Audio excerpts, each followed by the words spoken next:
కృష్ణ పరమాత్మ, నేను పుట్టి ఇంత పెద్దయ్యాను. నా ఉద్యోగము, నా కారులు, నా బంగళాలు, నా ఇల్లు, నా నా డబ్బు, నా సంపద ఇదంతా ఎక్కడిది? భగవంతుడిచ్చాడు అనుకుంటున్నావు. అసలైన వాడికి మర్చిపోయావు.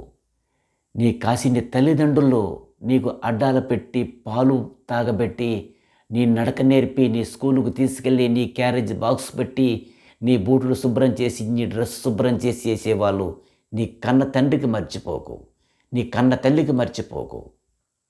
వాళ్ళు ఉంటే ఈ రోజుకు నువ్వు ఈ స్థితిలో ఉన్నావని గుర్తొచ్చిన రోజు నువ్వు నీ తల్లిదండ్రులకు నువ్వు పెంచగలవని అర్థమైపోతుంది నీకు. ఎక్కడో ఉన్నారు, ఏమో అయ్యారు అనుకోని ఆలోచన నీకు వాళ్ళ మీద దృష్టి లేకపోతే ఆ క్షణములో నువ్వు పతనమైపోతున్నావని నువ్వు తెలుసుకో.